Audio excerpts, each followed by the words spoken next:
Okay, I'm here with Aaron Saunders. He is running for the state rep position that's currently held by Jake Oliveira. So the district includes Ludlow and Belchertown and some other communities as well, correct? 5 additional communities. The district actually touches 4 counties in Pelham, Shutesbury, New Salem, Petersham, and Wendell.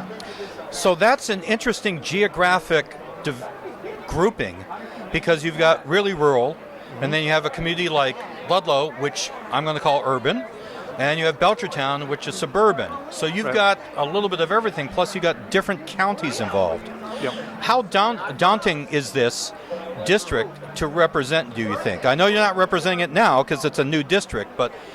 Well, I'll tell you, just getting to meet folks throughout the district reminds me of my time working for Senator Kondaris, and having the preparation working in the State House, working in a Senate district at the time that spanned multiple counties, has, I think, given me an opportunity to identify commonalities between the folks I meet in Petersham and Wendell and New Salem with the concerns and items that people are talking about in Ludlow and Belchertown as well. At the end of the day, we're all Western Mass.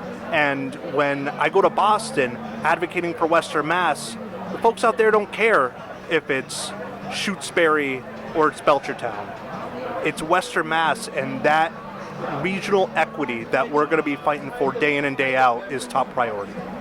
So let's talk a little bit about what you're hearing from people as you're campaigning. What are their concerns right now?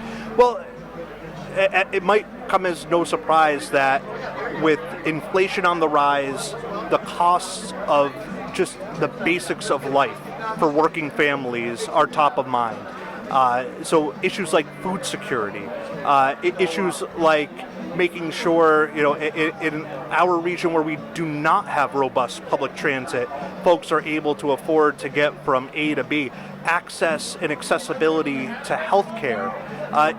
These are not groundbreaking issues, but for those of us who live here in Western Mass and have to deal with a different reality than our friends out east, it is daunting. It keeps folks up at night when you don't know if the price of your next meal is going to be 10% more than it was last week. And we have a lot of families in this area who are living on a shoestring budget, and I'm looking to go to Boston and fight for them. Okay, so right now we've got a number of issues that's coming up. There's a brand new report from a commission in the State House about the problems facing rural schools. Yeah. And since your new district has a lot of rural areas to it, it's really daunting what is happening to school districts in smaller towns in Massachusetts in terms of decreasing enrollment while increasing prices, increasing educational mandates. Are these some of the things that you think that you're going to be dealing with if you go to the House? Starting day one, and I got to say that Representative Natalie Blais has been an absolute rock star leader on bringing the issues of rural schools to the front burner in the State House, and I look forward to working with her on that. In politics, no one in the legislature goes there on their own, kicks the speaker's door and says this is how it's going to be.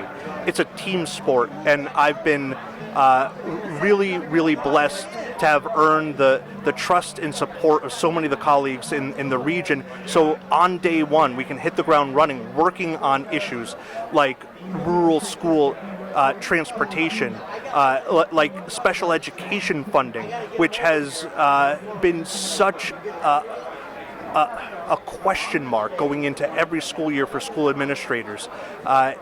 We need to put these issues to bed, and we need regional equity when it comes to education.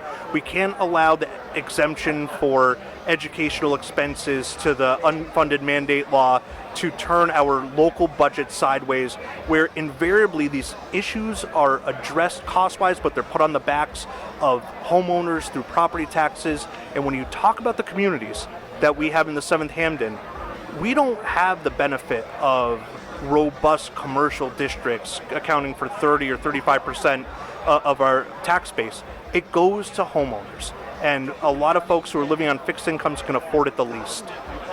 Aaron, thank you very much for joining us today. Mike, you know, we're going to be covering your race more, especially because you don't have a primary, so you go all the way to November, and so I know that we'll be talking again. Looking forward to it. Thank you, Thanks, sir. Simon. Appreciate it.